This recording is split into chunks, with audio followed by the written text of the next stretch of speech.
Would you survive? Seat 11A. That's where Viswashi Kumar sits. His brother takes 11J directly across the aisle. This Boeing 787 is bound for Gatwick. 32 seconds after takeoff, both engines cut out.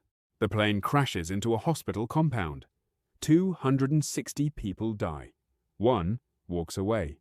Viswashi Kumar. He left the wreckage on his own feet with minor injuries. Asked what happened, he said, "I can't explain. Everything happened in my eye."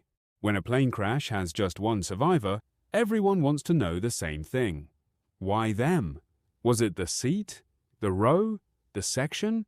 Reuters reviewed 1,400 commercial aviation accidents and found 45 cases with just 1 to 5 survivors. They could identify seat positions in 20 of them. Of all known survivors in major crashes, 14 were seated at the front. 19 were seated at the rear.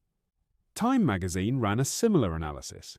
Rear middle seats came out slightly ahead, but the differences across the cabin were marginal, because survival, in these cases, is mostly chance. In 1972, a 17-year-old named Juliane Koepke fell 3,000 meters out of the Peruvian sky, still strapped to her row of seats, into the Amazon rainforest. She walked for 11 days before anyone found her. She was the only survivor from 92 people on board.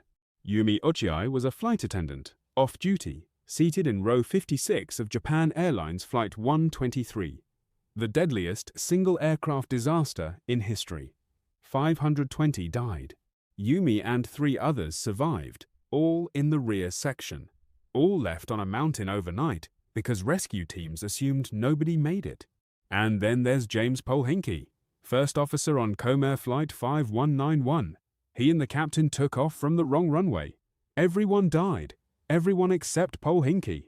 The only survivor was the one the investigation found partly responsible. There is no pattern that holds. Flying is still the safest form of transport. An MIT researcher calculated you'd need to fly every day for 55,000 years to die in a crash. When crashes do happen, more than 95% of everyone on board survives.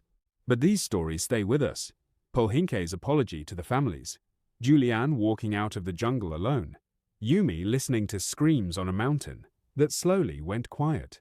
Maybe flying still unnerves us because we can't quite accept that something this heavy can move through air at all, and when it falls, we have to live with the randomness of who comes back.